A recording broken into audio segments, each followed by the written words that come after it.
Good evening, everyone, and welcome to today's webinar on startup valuations.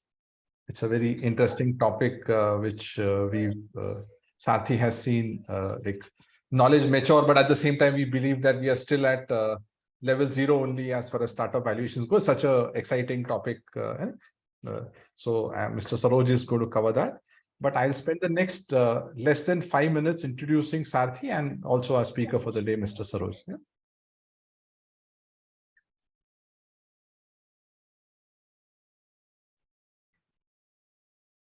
So welcome to our webinar series. We have around 10 plus founders already joined and expecting another 10 to 15 founders to join, because I believe it's a hot topic on how to value our startup, how to value our effort. We are seeing people get unicorn valuation in less than a year versus I'm getting X valuation from my investors. How to value it rightly without feeling that any side has got a weaker deal. So that's what our topic is today on valuation. So Sarthy has a very clear vision statement that we make startups fundable and we fund investable startups. So that's our simple vision statement, and it's a 2-year journey. January 2021 we started, and it's a 2-year journey, and we've grown verticals across these 2 years. Our in 5-minute investment readiness test is quite popular among startups. People can understand where they stand. I won't take you through the test, but you can check it out on our website. People can get a feel of where they stand in terms of the unicorn journey, if unicorn is a milestone in your scale. 50 plus startups have attended our Minds program, base camp. So we have base camp and champions, and till date 50 plus. Every 45 days now we are doing a new cohort with a new set of startups who are MVP, POC, 0 or early revenue startups. And cohort 8 will be starting on the 13th of January. And more than 100 pitches have happened for startups, one-on-one pitches with angel networks, VCs, including Sarthy angel networks. So Minds has been the bellwether. We touch maximum startups through our Minds program. We invite them to the base camp. We want to go deeper, ask a lot of questions around their value proposition, then their business model, then business development plan, and finally the business plan and business pitch. And we use the same frameworks which we use to assess whether a startup is fundable. We spend almost 2 weeks going deeper, and then we give access to SAN, which is Sarthy Angel Network, and VIP, which is our investment banking arm, where we have partnership with partner angel networks and VCs. So we've got almost 150 plus direct relation VCs in our database, and we've got partner investment bankers also, whom we take startups. So the idea is the founder should focus on 90% energy on the business. The experts should take over the fundraise journey as the startup is fundable. And partners is the new vertical launched less than 2 months ago, and happy to see it gain great traction under the leadership of Amar, where we are saying a startup may not be the best in all the verticals. We have 1 founders, 2 founders. So wherever the startup is not best in class, they can take advantage of curated, validated partners by Team Sarthy. And we kind of have the oversight role in that relation also. So we've got partners for marketing, finance, technology across the country for solving critical challenges the startup have, which the founding team or the first degree employees are not able to cover. So this is some of our funding success stories. In fact, Vinod Blue Element is here. Thanks, Vinod, for joining. So he's our latest success story on funding from Sarthy Angels. And we've got total 6 success stories and plus many more where the DD is going on or the next stage of funding is going on. And Minds program, cohort 8 is announced starting 13 January. And we plan to do cohorts every 45 days with a demo day in front of angels. And then the champion starts for the people selected for the next stage. This is the testimonial we've recently got from cohort 7 startup. I just completed my pivot program with Sarthy partner. So it was a very insightful and deep experience. The cohort gave me an opportunity to deep dive into my business and more of do an inward journey. And we have been into the business for quite some time, but at times you don't pay so much attention or deep dive into very critical aspects of business, including like which exactly the pain you are solving for the consumer, what value proposition are you giving to the audience, are you working to the vision you are setting?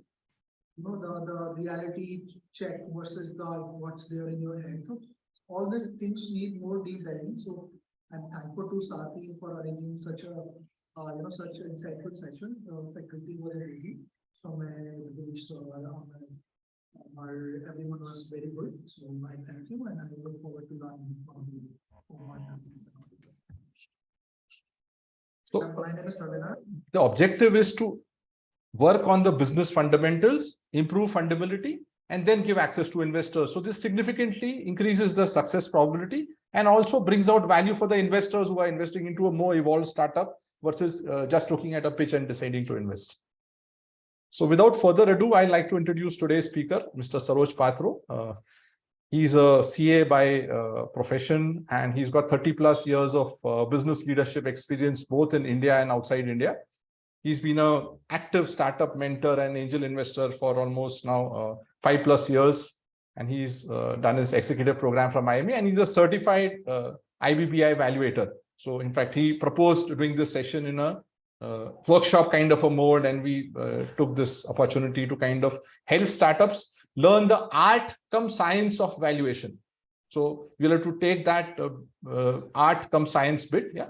And he's worked in senior roles in Orica, ICI, and Tata Power. And currently he's the founder of P2A LLP, where he's supporting startups strengthen their finance vertical.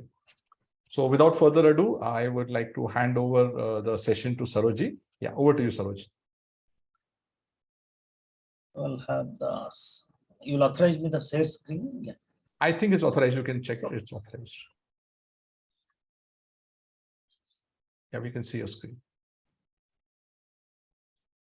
Yes, you can see the screen. Yeah. Yes. Yeah. Good afternoon.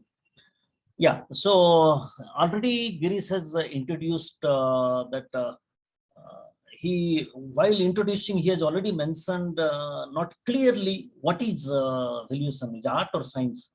So he has created the confusion. So let's go through this confusion for next 60 minutes probably. And at the end of the session, are we able to address the confusion? We'll have to do a test, whether it is art, science, objective, subjective, or how it is defined and what takes and leads. So this coverage, this presentation will be little bit of theory I will cover and some case studies, and will bring certain contestabilities. So any valuation, art, science, anything you see, logically it must fit. If it is logical, it's not fitting, always we call it as a arts. But across, when the technology develops, the education comes, and all the things become subjective to objective. That's what we have seen in every facet of life. But valuation is such a thing which has become more and more subjective than objective. Now, why it is, in some case studies, we will go through that. Yeah. But the whole chapter is not about valuation, because I'm in a fix, because what I'm told is I need to talk about is simplified. So we have to make, it's not only that I will talk about methodology and principles and how simple it is, because the better it is, more simplified, is a lot of things to take with us. So we will understand in our some theoretical application into our practical examples. That is all where we will set some assumptions, and we will contest those assumptions, and we will find some logic behind it. And because valuation is always a game of two people only, investor and investee. What they decide is the valuation. All other things talk about is all about language, English, this, and numbers and all the things. In a real sense, a valuation is something which two people have agreed. Somebody very willing to buy, somebody willing to sell. That's the valuation is.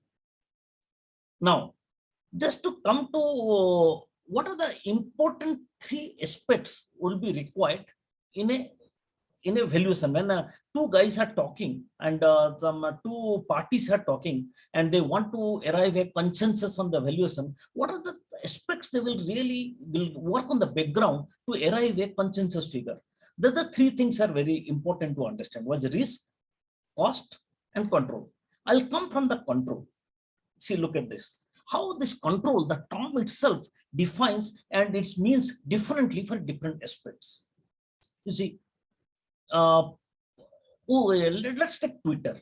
Okay, the Twitter was managed professionally. Parag Agrawal was the CEO. Whether leftist, rightist, I'm not bringing the discussion here, but it's a professionally managed company because there are a team of people, they're running this company, which has a lot of social hype and lot of cash. And there's some financial numbers established, like some 4 billion of revenue and below $1 billion of EBITDA and all the things are professionally managed. Now Elon Musk comes and wants to buy that. What he offers? He offers 20, almost, I exactly don't remember, almost 26% more than the last traded price. Because you can buy the Twitter from the stock market at X amount. Why will you pay 26% more than the traded value or the value it's traded? Because he wants the control. That means this is what we call is a control premium. If you want to take over the control, I need to do extra price to buy the control. But now go forward, go backwards. Any startups, whether unicorns, even some certain cases, even decacons. Let's take the example of unicorns or below unicorns. When an investor invests the money, what the clause they put? The term sheet, if you find, it will be said tag in, tag along, means the entity, the founders, the people who are running the business cannot leave. Basically, we are creating fences around the founders on the idea or the business they are running. That means we want that control, but control by the founders only. That means in one place, you pay premium to have the same control. Another place, you pay the premium to remove those founders.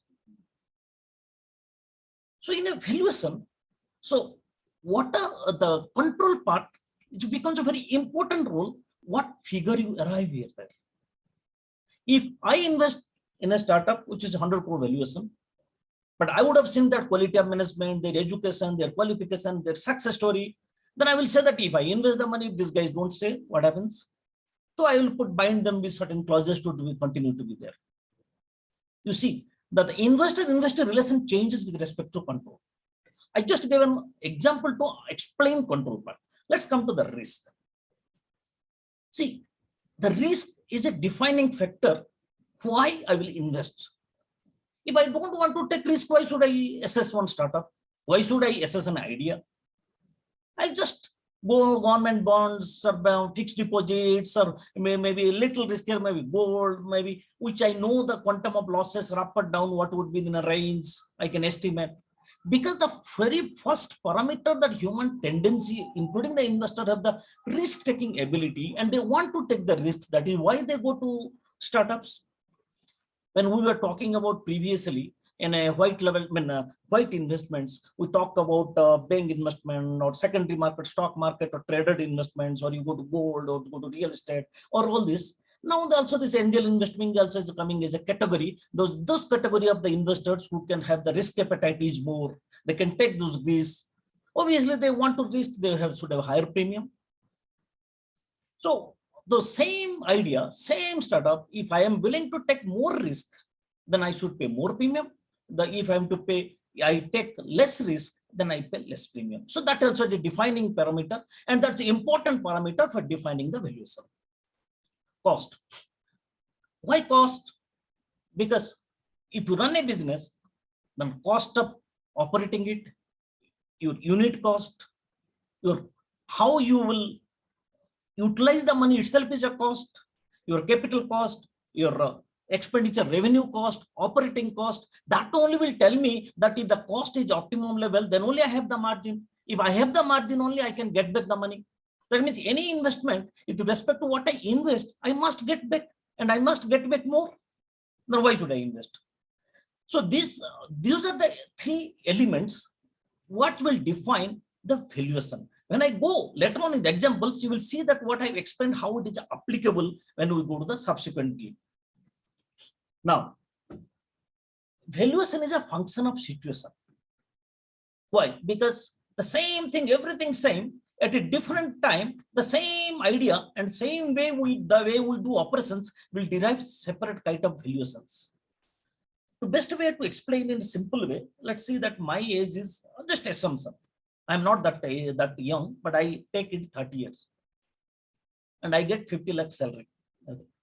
Now I want to find out at 50 lakh salary with 30 years of age, what should be my valuation.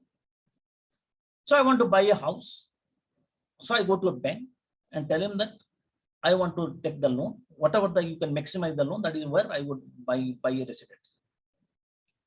That means he will say, okay, in India, then we will give you maximum 20 years of loan. Okay.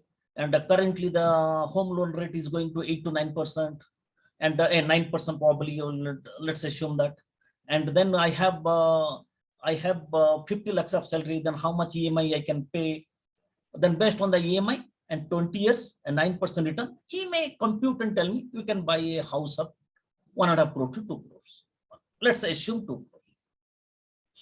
One way I can say that my valuation is, in that methodology, my valuation is 2 crore. But I go to USA now. When I go to USA, same 50 lakh salary, but I apply to the bank there in USA. Then he tells me that standard of life is good here. Why 20 years will take you 30 years loan? You are only 30 years old. Then he tells me that you will have our LIBOR rate, the home loan rate. Now USA is going around almost 6%. Previously, you can get loans in 1 year we probably 3% or 2%. Now it is going 6%. So they take 28 to 30 years, and rate is reduced from 9 to 6. I may get a loan of 4 crore. Then the same person having same salary, physical attributes are same, but I will have a true value between US and India. If I go to Japan, it may go to 6 crore because the rate of interest will be 3%. That means many times the business case is same, idea is same, but where you operate, what situation you are offering your parameters and assumptions will have a different value. See, now we used to see in 6 months before, everyday unicorns. Today, the business case is same. India GDP is around 6 to 7% growth. Consumption is very high. People are actually consuming, whether you go to airlines, whether you go to restaurants, everywhere it is crowded, but unicorns are not coming. Why? Because suddenly money has become tighter. Tighter supply money because the private to public investment is not available to private, and lot of IPS has not done well. Only situation is changed. If today you don't see daily any unicorn, what you were seeing 6 months before is only situation. So situation is a very function of the valuation itself. We'll take a few more examples later on.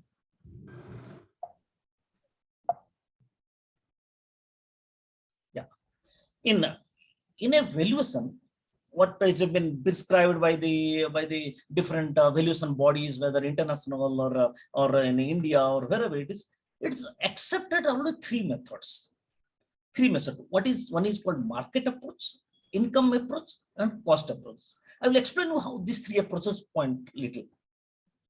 The market approach means similar startups, similar ideas in a similar market.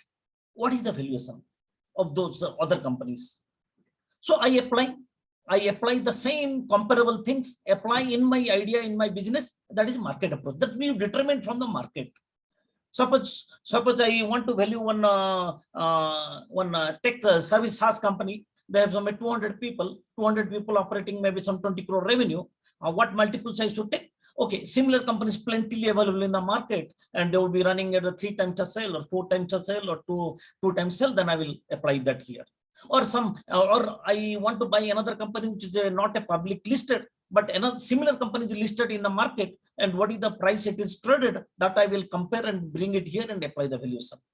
So those are the market approach which you get like examples to compare and arrive a value, and you adjust the parameters, their revenue, your revenue, their EBITDA margin, your EBITDA margin, their people, your people, and you compare and arrive a valuation. It's called market approach.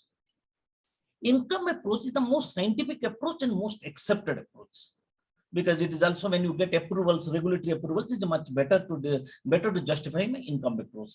Income approach is something like what we say, we project the revenue, this idea, this market, this conditions, this kind of quality of management, and this much of funding available, and next 5 years, next 10 years, what kind of the income, what kind of expenditure, how much case they would generate each year. If the case generate, then but the timing of the case will have a different cost to that, Because if I say 1 crore today or 1 crore 2 years or 1 crore 5 years, will have a different meaning of that 1 crore, because after 5 years 1 crore means today maybe 70 lakhs which I would have deposit in some bank. In any case I would get 1 crore and after 5 years. So that is called discounted. That means 5 year later 1 crore means today maybe 70 lakhs. 7 years 1 crore means today maybe 60 lakhs or 50 lakhs. So because the time value of the money it comes. So I projected my revenue, I projected my expenditure, I projected my assets and liabilities. Then I derived what is my net case I will generate from the business from each year. Then I discount it to current period and I do the summation of this all the cash flow. Then I arrive a value and I say this is my value. That's what we call it NPV, net present value. This is most scientifically accepted, and this is the best objective way of valuing any company or any idea. Now, NPV. I just talk to you about IRR. IRR is internal rate of return. Internal rate of return, it means in this idea, how much my case, because what I invest and why I invest in the business and business utilizes in the operations of the company. So it is a case outflow. And whatever the income comes back as a dividend or comes back to the company, and company distributes back me as a dividend or buyback or secondary sales. It is all income. Okay. So in this whole case flow, I determine what is the rate of return I'm getting. In the rate of return I'm getting from the business is called internal rate of return. So scientifically or logically, internal rate of return, it should be that rate, which should be higher than alternate rate of return. That means if that rate of return is lower than bank deposits, why should I risk of investing in a startup?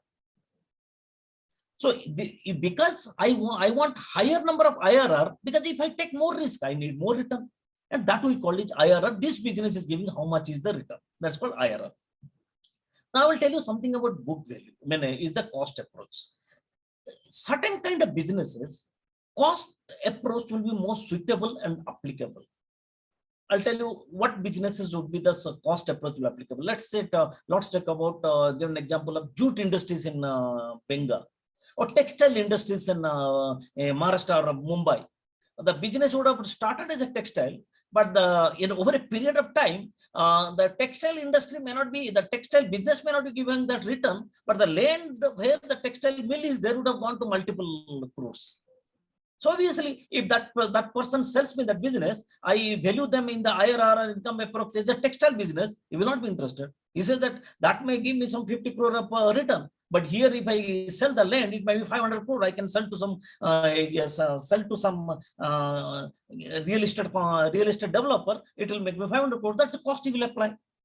And that's what has happened in Japan, Europe, and developed countries. A lot of secondary garages. They used to have a lot of garages in the outside the city, and the garages over the period of time when the city is developed, the car sales store is just, but the garages are sold on a cost of the land. So that is obviously that is where the cost is most applicable. Or let's take another example. There is no food delivery business in New Zealand. Think about it. Think about it that New Zealand is a country where we have 5 million population and there is no food delivery business. Now you want to roll out Zomato there. Will you take Zomato's comparable value in New Zealand? Nobody will apply, because there is no food delivery business, but there is internet penetration is there. I will see if I want to develop a Zomato kind of app, if Zomato kind of operation, how much I would need cost I would incur to develop that operation or that app. That's what that will be my valuation. So different situation and different places, different methodology would be applicable. I just explained you, maybe the three approaches is the mostly it's recognized approaches. In a different situation, different approach will be taken. An income approach is most scientific approach. That's what been accepted. In a startup, what kind of valuations normally a valuator will take? This is certain valuations which has been identified, like I have just mentioned here, listed here: venture capital method, Berkowitz method, scorecard valuation method, risk factor summation method, cost to duplication, discounted cash flow, valuation by stage, comparable, and book value, and first Chicago. I'll tell you what is a venture capital method. The venture capital method is a method where if you have an idea, that is mostly pre-revenue stage, you have an idea. And after 5 years or 10 years, you are just anticipating or expecting what would be the terminal value of that idea. If whatever the terminal value of that idea, if I want to invest in that idea, and what return I should have, as I explained to you, the return should be higher than the alternate rate of return. So alternate rate, suppose the terminal value, I say this business maybe after 5 years, after 10 years, it may go to, I can sell to somebody else, says 10,000 crore, and I should get 25% return. Then obviously my valuation of the company will be whatever the terminal value divided by the expected rate of return will be that. That is what my valuation. It's many places, in many venture capitalists, even 15, 20 years before, and all they used to apply this kind of valuation. Because I'll tell you, in a situation comes, you are exactly forecasting may not be possible. Yeah. I'll tell you, in 2007 and 8, when world financial crisis happened. When the world financial crisis, time was essence. The market, in the world financial crisis in 2007-8, the 2-3 things were happening. One was happening is suddenly you will see that internet was penetrating very fast rate in USA, China, India, and all, and lot of disruptive ideas were coming. And people had seen the success of Alibaba and all in USA, and so a lot of money was flowing in SoftBank with Alibaba, Tencent, all. A lot of these VC funds and this SoftBank kind of companies were having a lot of money, and while the ideas were coming there. And in 2007 and 8, this is the point when a lot of subprime crisis. So a lot of people were unemployed, and people were defaulting on their EMI on their houses, and people were unemployed their cars, and they were not paying their EMI. And the technological disruption was happening, was matching very fast. That is why you found that Uber bond in 2009, because suddenly he found that he had some money, Kalanick had some money, and he went to Paris to attend a conference. At the end of the conference, he came to take, because they were drunk, so they wanted to take a taxi, but he did not get a taxi. Then that is where he thought that why not develop an app-based, I can have a taxi in the Paris. And when he got this idea, that's where he immediately he took the flight to San Francisco. He had earlier venture he had sold, and he had some money. He invested in that idea, and that's where the Uber bond in 2009. The same point of time when this what is this, just when this Airbnb guys, they had just passed. And they went to San Francisco, the hotel management they had passed. There was a conference in San Francisco. And in that conference, a lot of people came to San Francisco. Hotels were not available. So they said, that's a good idea. Their house, they didn't have enough money. The house, they offered a certain space to and put some bed, and offered those to some certain delegates. And they called it air, bed, and breakfast or something they called. And that's where the Airbnb bond. Airbnb came, because that is the point. A lot of people had houses, they were defaulting in their EMI. They said, this is a very good concept, and if I can offer my house to outside, I have some extra income, I can start my own I can offer this, and I'll get certain guests, I'll have certain income, I can pay back the EMI. The same situation, the Uber, because a lot of people were not having job, they have time, they had car.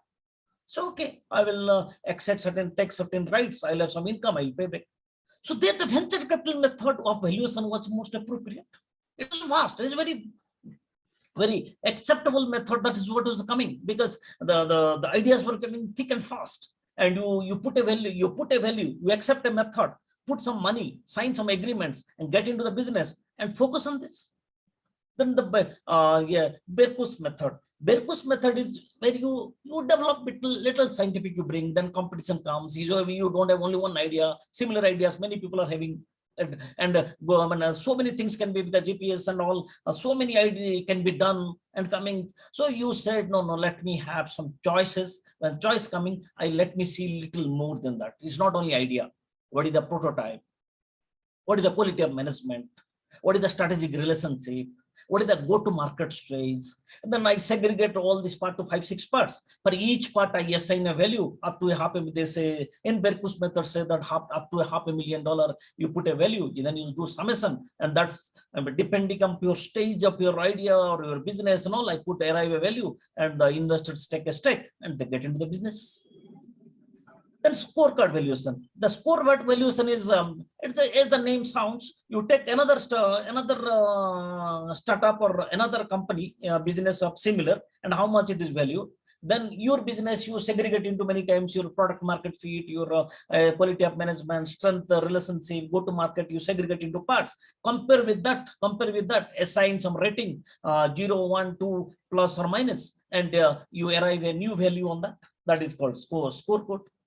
And risk factor is you put an estimate, you say that it should be 1,000 crore valuation, but you then again you discount, you put premium based on some 12 risks they have said. That is like a risk could be that management risk, could be the regulatory risk, that business you can't do because the regulation has a problem, or there's going to be interest risk, or litigation risk, or all this. There are 12 risks. Then you put plus minus and arrive value. It's all fast way of arriving, some science, some logic, some way of getting into an agreement and getting to the business. Cost to duplication, I just explained you about Zomato example. If I replicate the similar things, how much I will incur the cost, I will pay that much and take over. Discounted cash flow, I've already explained. But valuation by stage is much more mature. You have a business, you extrapolate those things into 5 to 10 years. You assume that fund is not a constraint. But all the funds are not available to you at the right from beginning. But fund is not a constraint. As and when you require, as and when the business is growing, whatever the shortfall in the fund will be funded. Then you do a projection of 5 to 10 years, and you see each stage. You will have some income, you will have some expenditure, you will have shortfall each year. Then for each shortfall, you raise funding. What happened into 5 to 10 years period? You will see that an initial stage angel investor will come. After that, maybe pre-series. After that, maybe series A, then series B, series C. From angel investor till series C, you will see, or afterwards also, the risks are reduced. And the business prototype and business is more and more established. So obviously you get different valuation at different place. And angel investor will come at initial stage they will be taking much more risk. Obviously, they will go to much lower valuation. So this is more scientifically, more logically, and more convincing from both sides, and that looks much more acceptable. And the valuation by stage, it has a working, which is also you need to have milestones, and milestones are achieved and delivered. And based on the milestone achieved, then you change your projections, numbers, and arrive it. That is valuation by stage. Comparable, I have already talked about, is similar, like as I told you, SaaS product, you have SaaS business, another SaaS business, then you see how much sales of valuation is, how much of times of sales, or how much times of EBITDA, and what is the value of the book value and how many times. So you just arrive a common parameter and you arrive the value.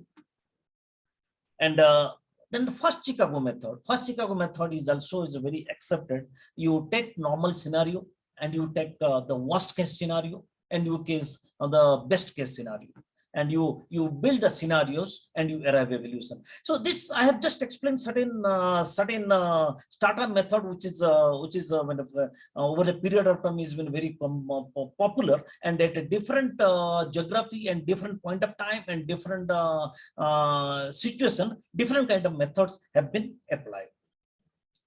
Now, before I get more into theory, I'll get into some case study before I get more into theory.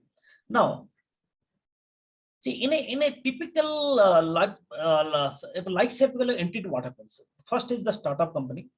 Then there is now I have explained to certain methodology of startup. Now we will figure out which kind of company, which method will be most appropriate.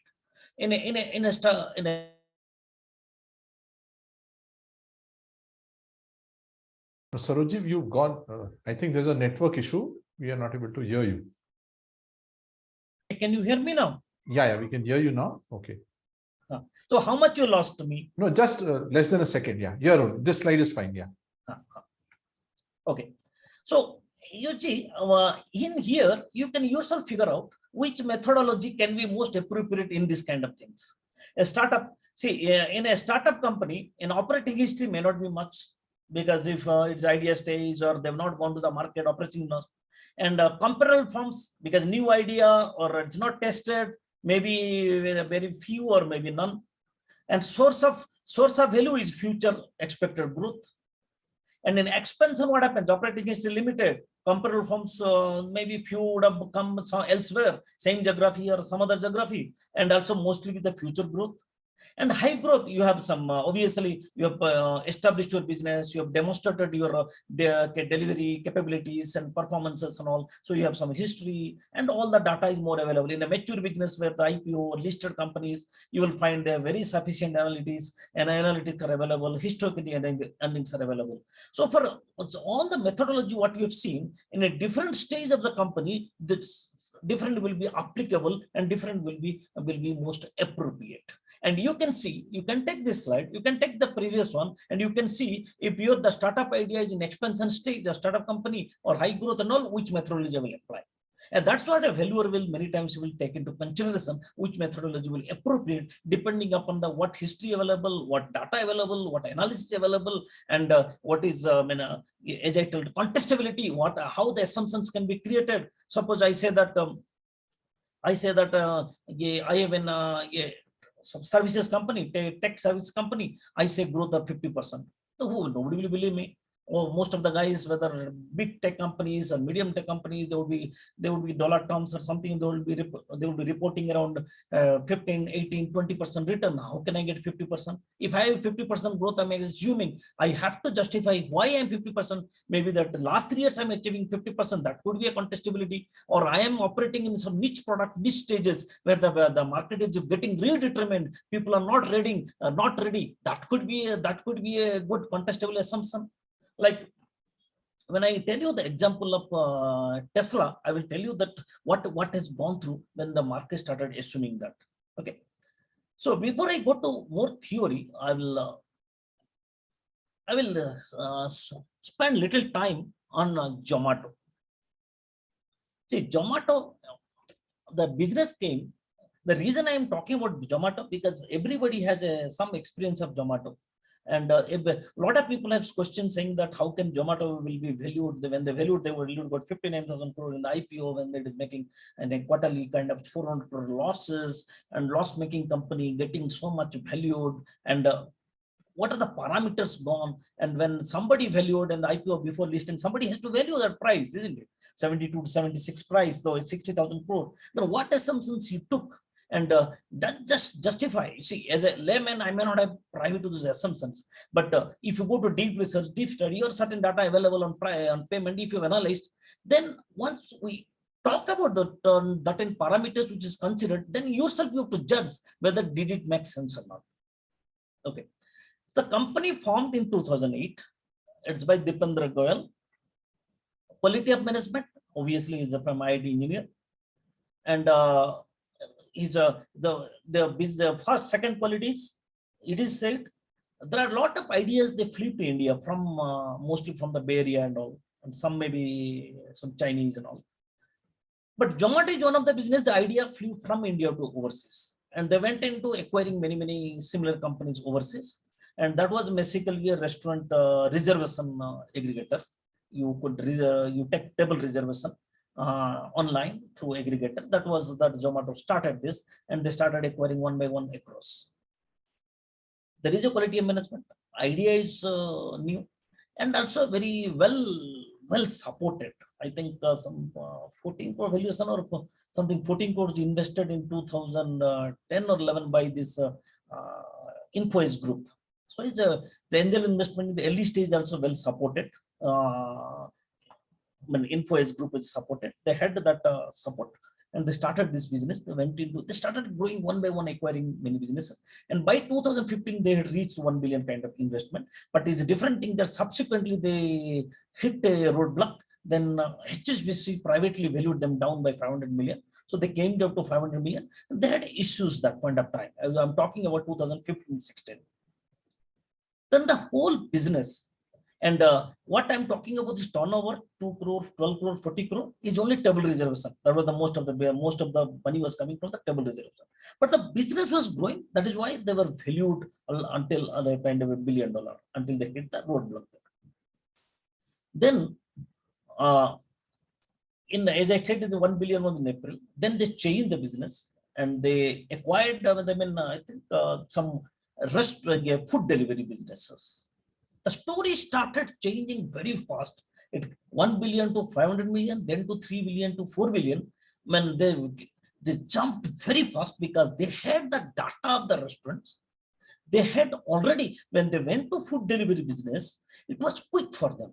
Swiggy was already there. Swiggy was already handling. Food Panda was failing. And for Zomato, it was quick because they had huge number of data on the restaurants. So the data they used and they went into food delivery. When they went into food delivery, and again, they started and went to 4 billion. But until 2021, in 21, when they came the 21, 4 billion, 5 billion kind of thing, they had Uber Eats and other thing they bought also. It's later stage, Blinkit and all came in the later stage. But when that was coming, they suddenly sensed that they don't have money. I'm talking about pre-IPO. And the cash flow is running out. Unlike Paytm, they had money when they went to IPO. Because they're following Zomato and others. They wanted to get success on that. They had raised money from the investors, Paytm, when they went to IPO. Now the controversy is coming, whether they can do the buyback or not. Now the controversy, the rule is saying that you can do the buyback on the money which you had in your balance sheet before IPO. But now in this Zomato case, so they came with unique proposition saying that now the time, hype is very good, market is going up, FANG and tech industry is booming in USA. Every IPO in USA is really shooting up. When the companies like Rivian, without producing even a car, when some test drive only done, they went to 80 billion kind of IPO they went. So this all the good news coming, things are growing. And in there, because food delivery business was going because of the lockdown, they took advantage of that. They took complete advantage of that, and they came back with saying that let's go to the IPO. Now the question goes, can you go in India and IPO? Because even Flipkart has been struggling for many years, whether to run the IPO in India or go to in the US and Nasdaq or all that they have been struggling. Then these guys say that let's go to the IPO. When they're coming to the IPO model, now the issue comes when in India, it's people knew that most of the people knew, but the law was different, saying that you need to have 2 years of profit to go to IPO. But actually, there was a clause in the Companies Act 2013, and before that saying that if your valuation and your underwriting is done by the 75% of the qualified institutional buyers, then actually you can do the IPO. They took that route and filed the prospects, and they went with the hype. Despite a lot of people were critical, including Rakesh Jhunjhunwala, and everybody was critical about it. They went to the IPO, and the IPO was stupendous success with an 8. Their private valuation before that was 3 to 4 billion, but the IPO was almost $8 billion. Debate is different thing. Whether that 8 billion was justified, not justified, all I'm not coming there. But that is the journey, the story. But now I'm coming as a valuer. How do I value a company which is making loss of 100 crore in a quarter of $8 billion? Then I need to have those assumptions, and those assumptions must be contested, and it's not contestable also. That means if an educated guy hears those assumptions, he should be able to digest those assumptions, how you have taken. It should not look like something filthy, something like it's too much ambitious assumptions which is not achievable. I'll tell you the assumptions what has gone through. The assumption is, the first is for Zomato to be successful, the country or the geography need to have a good internet connection. Okay, so in 2001 numbers I'm talking, in the internet penetration in India was 50%, US was 95%, and in China was 70%. Okay, then second parameter, the online food business in India was 4 billion, okay, and US was almost like 50 billion. China almost like 100 billion. Now, but why low in India? Because restaurant business to food consumption means how much you eat from the restaurant and how much you are consuming the food outside. But India is what? It's full of, you eat chaat, you eat pani puri, you eat all. That is not restaurant business actually. So a lot of people would be eating in the roadside and all the things. India had only 8%. That was the estimate. USA had almost, US had some 70%, and China had some 40-50%. See, everything I talk is in favor of Zomato. More internet penetration, more mobile, more food delivery, it will go up.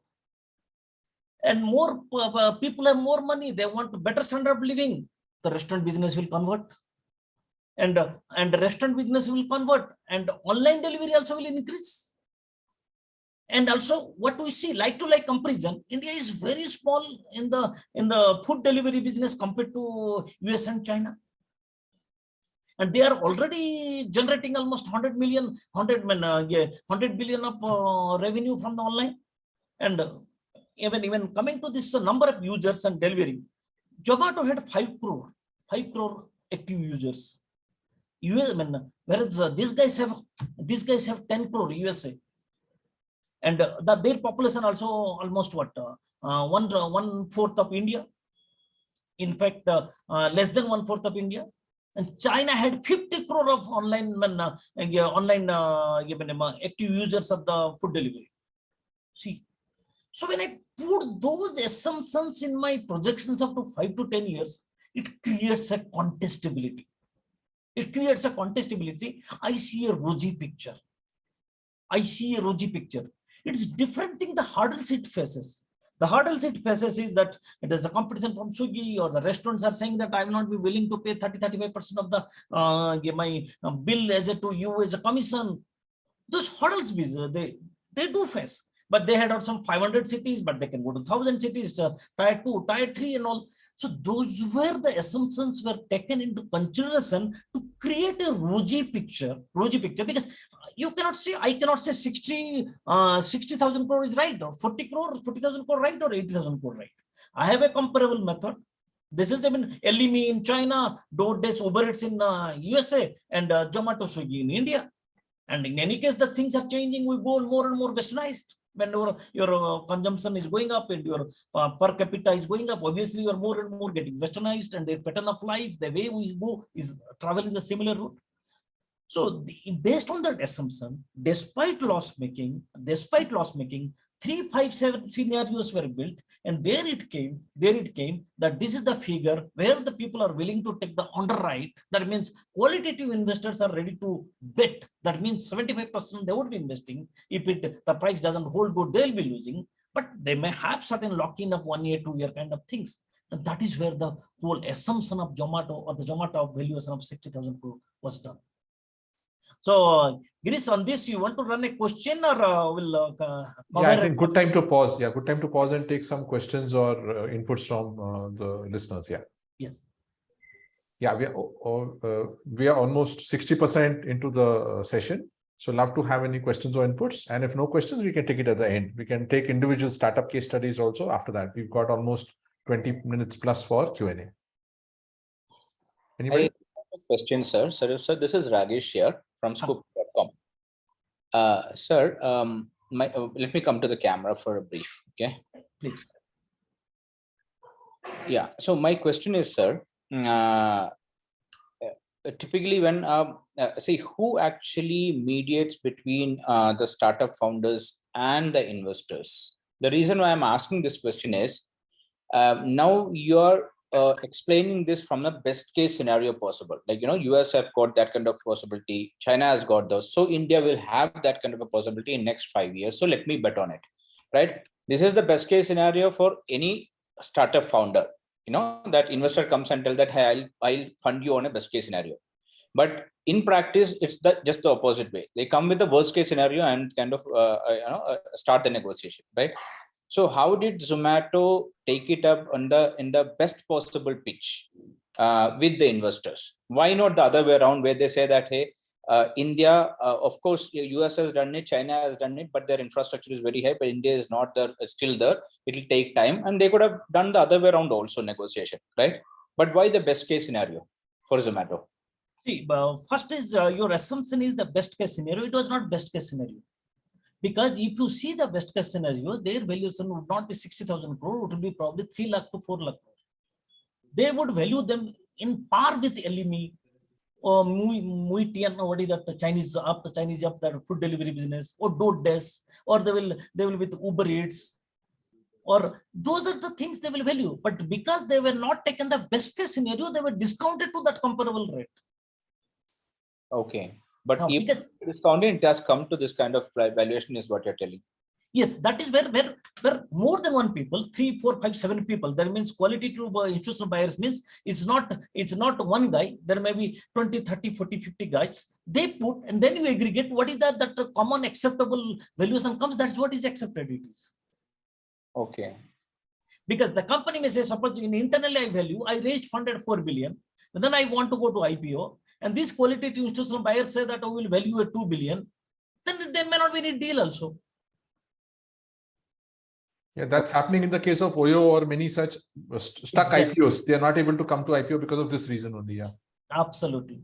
Because you cannot, because this will have a problem on the existing investors. True. The clauses, what they have, how they have signed, how do you travel, and how do you go to that situation? You have to change individual term sheet, individual shareholder agreements.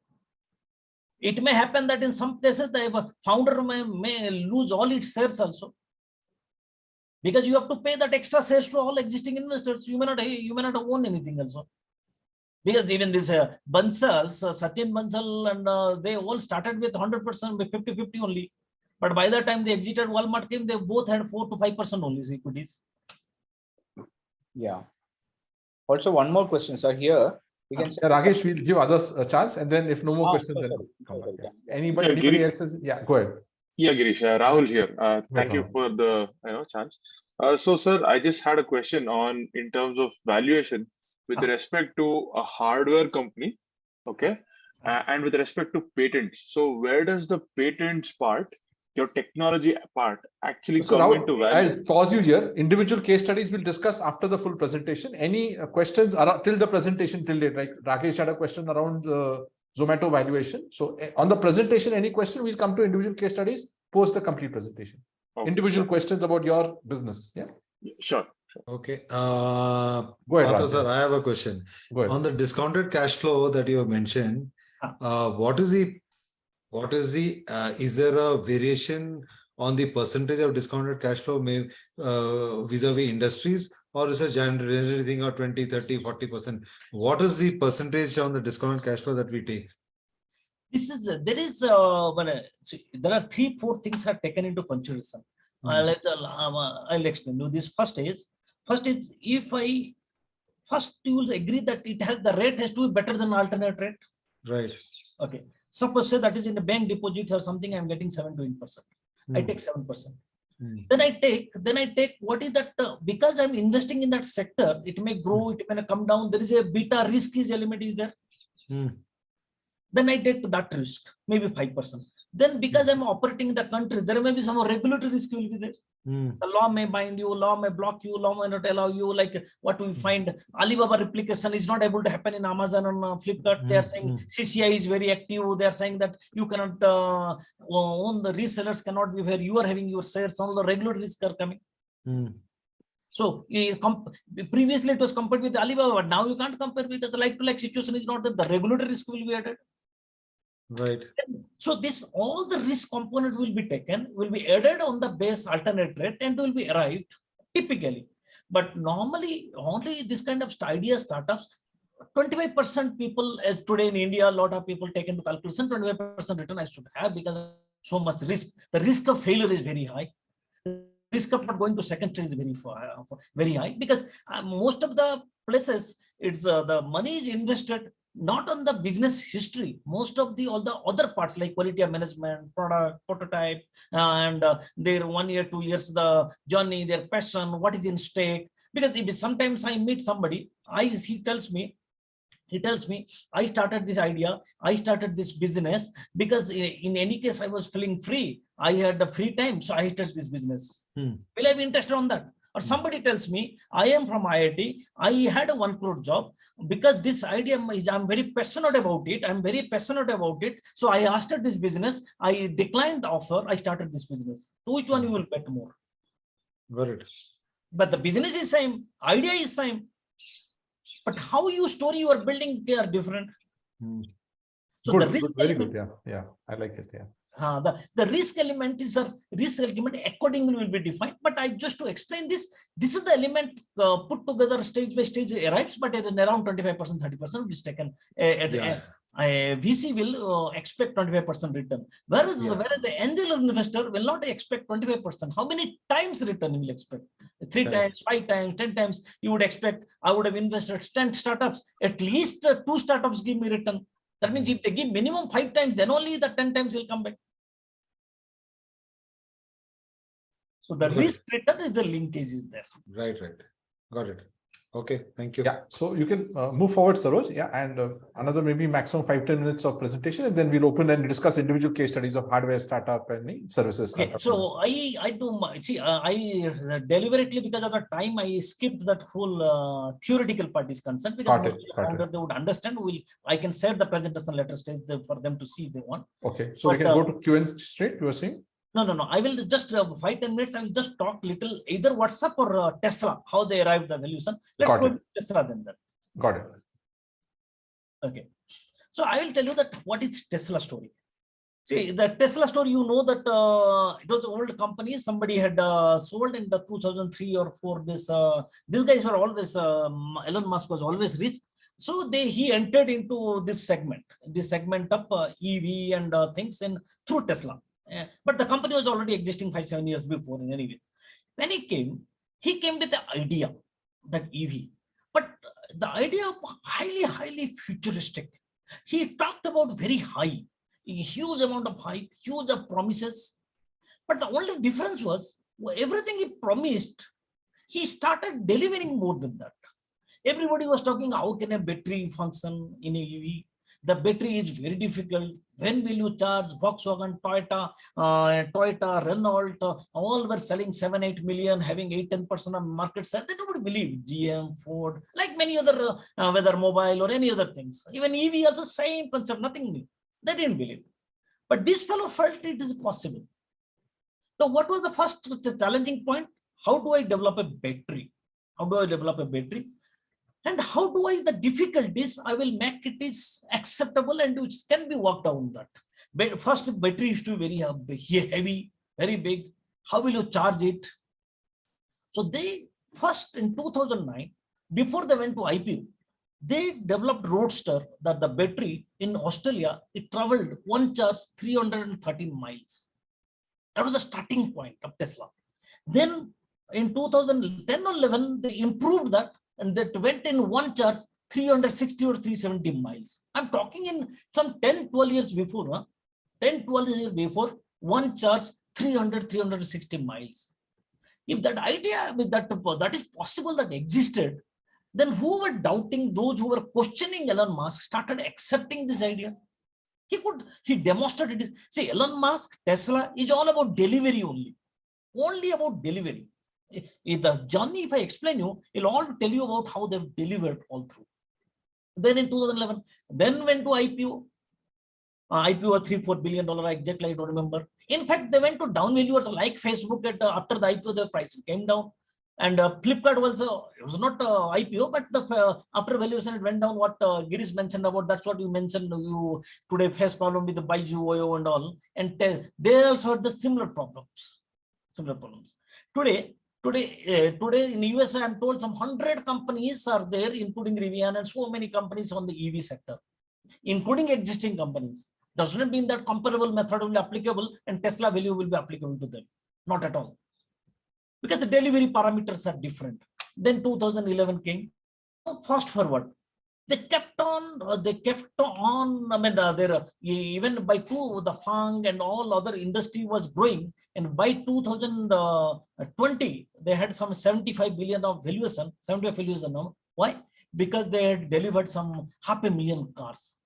But how? To everybody's surprise. Everybody was complaining. Everybody was complaining about semiconductor shortage, and the car manufacturing was in the terrible condition. They were not able to augment the production.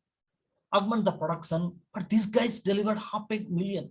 I mean, 500,000 cars in 2020. What happened? The market really within a 1 year shoot up to 10 times or 12 to 15 times. Then what parameters considered to go to 1 trillion by end of 2021? First they said that 500,000, but 2030 we will go 20% of the car. 2020 they expected that world total car production will be almost 200 million, and they will go to 20%, 20 million cars, because they have delivered. They are doing it.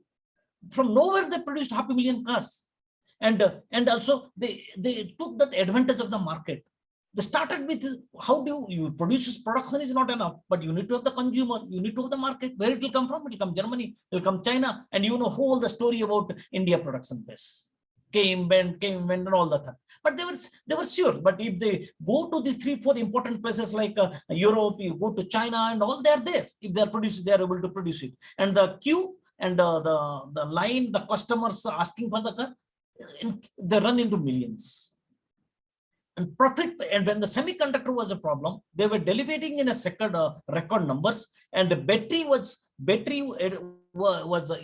issue was addressed. They reduced the weight, they increased the life, they increased the mileage, and they had in US a lot of charging stations. When everybody is questioning, it's not possible.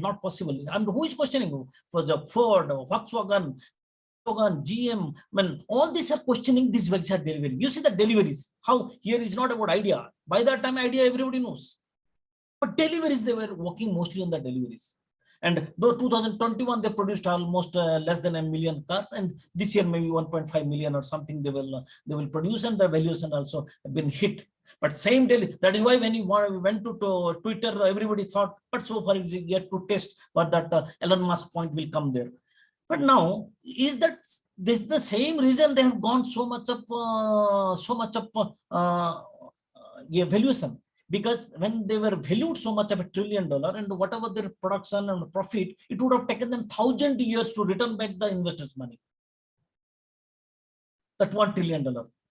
But still, people thought that they can do and they can deliver, because they were delivering profit per car 3 to 4 times more than others.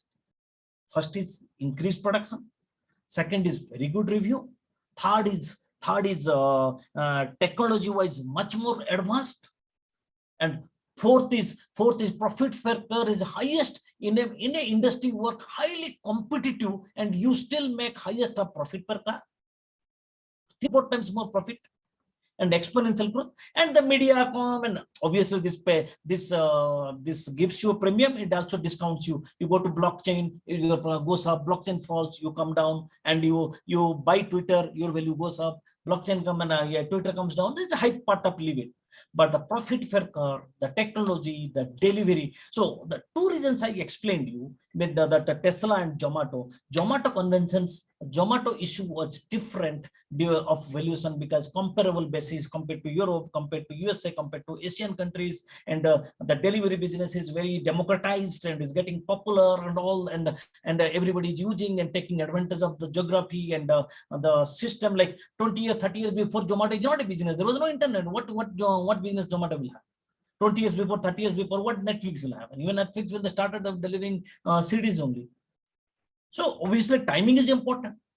Timing, the right time, right kind of idea, right kind of operating parameters, right kind of delivery, and this which all will together drive your valuation. I think with this I will stop. If I will take the questions, unless we have enough time, we will give more examples. Yeah. But I have deliberately skipped the theoretical. Yeah, great. So we come back to that question: is valuation art or a science? Yes. Or 50-50, we flip a coin. Yeah. So open for questions, and we are happy to discuss individual industry case studies. Like Amit, you can ask your question now on hardware or on different. Yeah, go ahead. Yeah, Girish. For questions. Go ahead. Rahul, yeah. Yeah. So coming to the question I had, in terms of valuation, when you're talking about an early stage, pre-revenue stage, and a hardware-based startup, most investors look at the revenue, which obviously is not there in a hardware-based startup. And where do you place the value of IPs? Where do you place the values of patents? Where do you place the values of the team in the valuation report? Because most of it is all like Mr. Saroj said, it's about assumptions of situation, assumptions about 5 years down the line what happens, or equal competitors what happens. Where does this come into play then? if you see that I have explained you that some methods, kind of Berkus method, some method, this is what we have taken into that. That means when you put a valuation, you look into that the quality of management, what stage you are, and whether go to market or revenue, and that is where the patent also will come, because how many patents filed and the potential of revenue getting from this, and then normally what happens is we go to Berkus method or some acceptable venture capital method or some other method. We arrive a value, then we will do a discounted cash flow to test, but that kind of cash generation or justifying the return on the investment is possible, depending upon the stage. Okay, so discounted cash flow basically ensures that the financials back the Berkus method's assumptions and whatnot. Yes. Once you get that value, then you also look at those DCA basis to see that this actual value, because at the end of the day, money what you are putting in has to come back, na? Okay, and it cannot be lost perpetually. That can't be a solution. Understand. And when companies say, especially a lot of these startups say that they're breaking even, right? Do they mean operationally, or do they mean investment wise they've returned the money of the investors and now they're actually starting to get money? What do they mean by that? Break even is always its operating, Tom. That means normally what happens is many times to get B2C segment or something, if you are talking about B2C, so you give lot of customer discount, customer acquisition cost. Okay, my product is 10 rupees I delivered, but actually my cost of delivery is 8, but I have a customer acquisition cost of C4. So that means 10 minus 12 minus 2 per order I'm making loss. When I'm breaking even means when I'm getting revenue of 10, and in order to get that revenue 10, I spend 10 only. That is operation part only. Cost equal to your income. Okay, understand. Thank you. Operationally per segment. Yeah, may not be finance cost, may not be senior management cost, but you can this is only operation. Only gross margin is only operation cost. That is what we call it, otherwise called EBITDA. Yeah, otherwise EBITDA. Before interest, before tax, before depreciation, amortization. And we expect, because when you have venture capital invested or VC invested, there is no interest.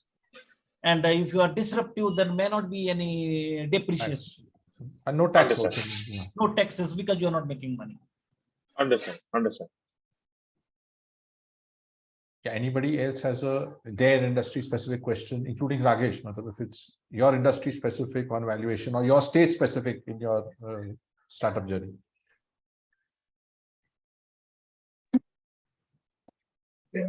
I have one, Sarosa. Yeah. So I don't know if you remember, I run a fashion brand and we are into D2C space. So my question is on the CM2 calculation. Like some brands consider the marketing cost as part of the CM2 cost, or some consider later on. So want to understand, what is exactly the CM2 cost level for D2C perspective. So what do you mean by CM? A contribution margin, like that way. But CM1 is the pure COGS. After that is the CM1. And at CM2 level, which all costs are to be considered while calculating the CM2? CM is before CM is before customer acquisition cost, or maybe your marketing branding cost, marketing branding and customer acquisition. Suppose for the buying that you have given special offer or special discount. Okay. Special discount, like in Zomato, you get order a food, you're first timer, or Uber or something, they tell you that first timers use this code, I'll give you some 200 rupees discount. So marketing cost is to be deducted while calculating CM2. Like no, marketing cost normally initial levels is not taken into consideration for calculating gross margin. Once you have a matured business or your expansion, then after that, all the cost will be taken for the gross margin. The amortization portion will come. But in unit gross margin, you don't have to take the marketing cost. Okay. But when your business is growing, then some point of time you have to charge it off, na? Sure. Because you have a see, if you are making gross margin positive, EBITDA positive, you don't need money. You don't need money Right. because you are making profit. You can run the business. But why you need money? Because you are spending on marketing, you are spending the money on customer acquisition, and you are spending on the branding. So you are running cash flow negative. That is why you need funding. Right. That is why any investor will always ask, why you are asking money? Where will you spend? Sure, got it. Either for growth, for brand. That is branding, marketing, all about for growth only. True. No, but these parameters have been misused a lot by founders, and investors have become wise as they are doing the 10th or the 50th investment, because they've shown a customer acquisition of 1,000, customer lifetime value of 1 lakh. So allow me to apportion this 1,000 over 5 years, 10 years. But that 1 lakh was fictitious. So that's why this investors have become more wise today than they were 1 year or 2 years back. Got it. And another thing, what I said also that for calculating the valuation as a X of the revenue, which revenue is likely to be considered? The net revenue after the discount, after the GST tax, or the pure invoice value revenue should be considered? But both are same. Na? Your invoice will have also basic value plus GST and all will have. Correct. So why 100 rupees if the invoice value, so 5x of the value will be 500. But if I deduct the GST from it, then let's say 5% GST is about 95 rupees. So 95 ka 5x will be a different figure. So which GST is gross sales. GST, what you collect is not your collector, because GST, what you collect, you pay back also. So the net revenue is to be considered for revenue. Yeah, of course. When you say multiple of sales, is always net sales. Net sales, okay. No GST, yeah. Net of taxes. Got it. Sure. Thank you. Yeah, Amit, you can ask your question. So my question is, I was initially funded by an investor. He is now getting fatigued because he was focused on profit instead of expansion in the network. So is it going to be a problem when we try and reach out to a new investor? Will that fatigueness of the old investor and old investor not participating in the round, will that be a problem statement for us? See, they are not participating. There will not be an issue. If somebody else is investing and this guy are not participating, then we have to see your term sheet, what clauses you have signed. That means you have to take their NOC or all the things that has to be seen. Your the shareholder agreement has to be seen. But that is different aspects. But that means you are taking difference of opinion between founder and earlier investors. Yes. So not difference of opinion. It was initially we raised money thinking that we will turn cash positive from a PAT perspective, but we were not able to expand so fast. We had our own learning curve, and hence we have burned all the cash which was available to us. So now we need fresh round of capital, which the current investor is not in the capacity to pay. He said that we will not participate from here onward. You have to look for a new investor now. But that means the growth story, probably he's not buying. The growth story, yes, what you are selling, he's not. See, that the investor will make in two-way money. Either your company generates enough cash flow and gives him, or in a second round, next round happens and he is secured his money. That means either he sells his shares or he stays there, but he brings hope. That means another investor has come, it will go to the, it gets time to prove the results. So now the first thing is he may not be participating, but what you are telling me is he's not buying your growth story. You're not buying your probable of achieving the targets, isn't it? No, he's buying the growth story, but he's not in the capacity to pay that's okay. The additional round. See, there are two things he's not. Either he's not buying or he doesn't have money or he doesn't willing to take risk. So he will continue to remain invested. He is willing to dilute. He has to. So, how can he exit? Exactly. He's not asking for that I would need my money back from the new round. He's saying that I will stay invested, but I will not be able to put in more money. So that will it be a constraint when we will go to a new investor? That was my question. No, that's what we have to see your term sheet or shareholder agreement, what you have signed. But at the outside, a prime MVC doesn't appear to be a problem. Okay, thanks a lot. It will not be. Great. If suppose you don't grow, he doesn't invest, he doesn't allow you anybody to come in, then all his money gone waste only. No? Exactly. So he's buying to that idea that in case so there is not a problem from the current investor. I am looking for from the perspective of a new investment that we would be going for. Will they see it that your current investor is not investing? So no, not at all. Not at all. You mean to say pre-investment, Series A, Series B, Series C, Series D, all same investor? Not at all. Okay. Thanks. But many places at Series A, Series B, Series C, you will find the first preference will be given to those existing investors. And many places when they buy the story, they will come in and also new investors will join in. They get a preference because the existing investor will always get a preference to join in the next round. Perfect. Thanks a lot, sir. Thank you. Great. I have just one more question, Girish.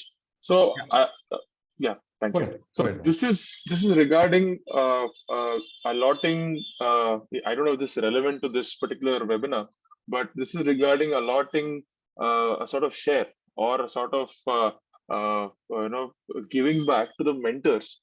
What is that? Can we give back to mentors in terms of this, let's say, a pre-revenue stage, because they want also a skin in the game? And what is adjusted, or what is the right amount to say? Is it equity? Is it funds? Is it saying, okay, I'll give you a salary at a given position? What is the best way to sort of allot for a mentor? See, most ideal way, personally, my judgment is equity. Okay, equity is the best way. But how do you give equity? If the ESOP route you take, then obviously you have to probably have to take certain fees and ask him to be part of the payroll and part of employee and pay that is that. Equity is best because the buy-in is better. Buy-in is better. It's not a short-term basis commitment. It's a bit a longer-term commitment. And equity is the first option. But if you need that mentor, but that investor is not keen, then you go to alternate way of remunerating. Okay. But equity is always the best. Get the buy-in. Yeah. And what would be the ideal amount in the starting before, let's say, I know it's a very vague question to ask you, and also not from the topic. Yeah, it's not. Today's topic is valuation. So let's have questions around valuation first, and then if you don't have any questions on valuation, we go to other topics. Yeah, Rakesh, go ahead. Your question. Sir, can you please show me that Zomato's case studies thing? I have a question on that.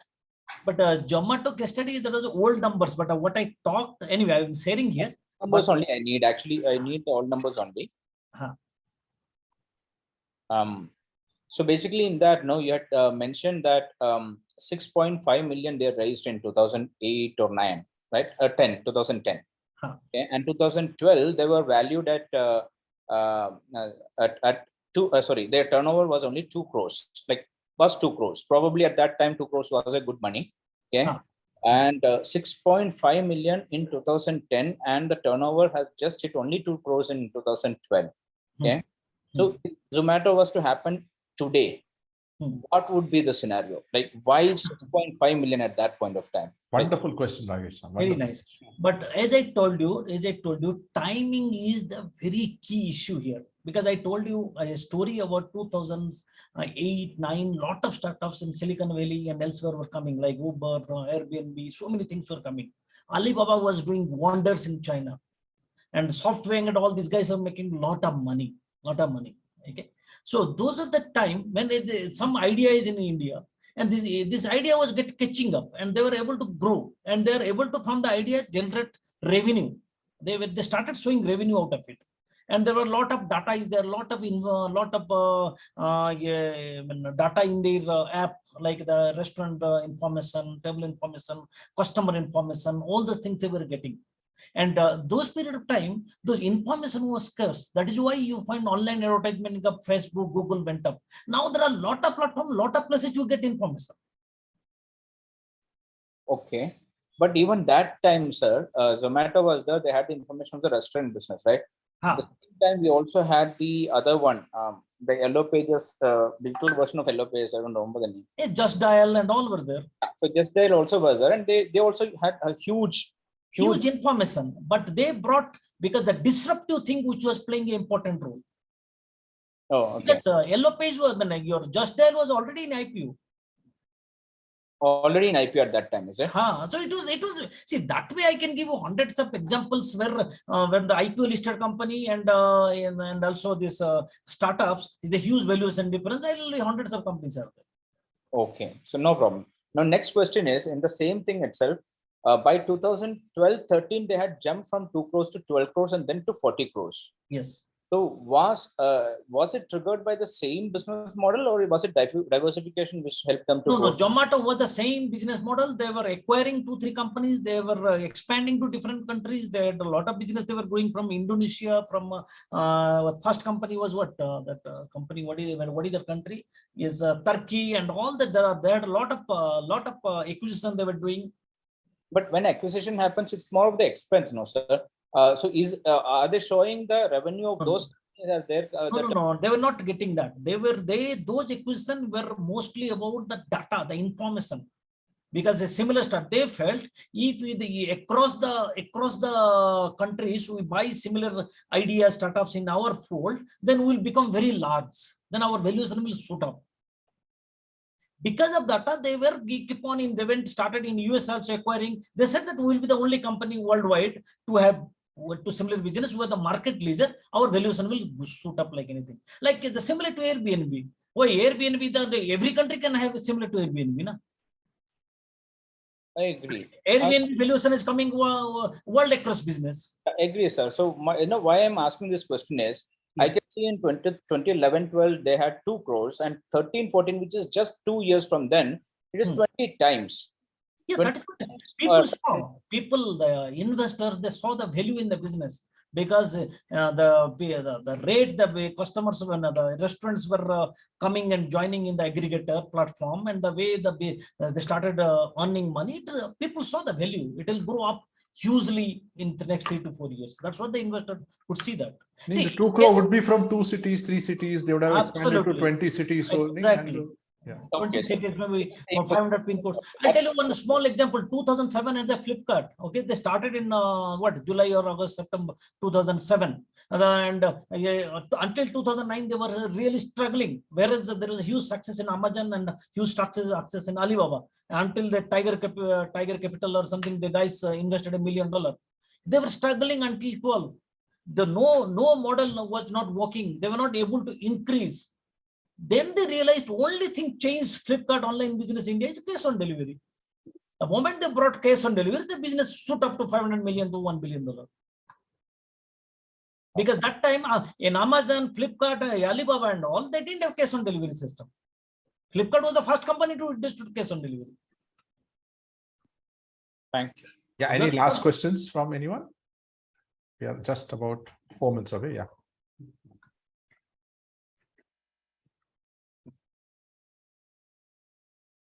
No? Okay. So thanks. Thanks everyone. It was a nice interactive session on valuation. And I'm going back a learned man in terms of evaluating startups, both from the investor side and the startup side, because Sarthy at times is in the middle, trying to bring the win-win for both sides instead of just one side. So thanks Sarojji. It was a very informative and case study based session. And thanks everyone for joining us. Have a nice festive season and a happy new year in advance to all of you. Thank you so much. Thank you. Thank you. Bye. Bye. Thank you. Merry Christmas and Happy New Year. Thanks you. Bye.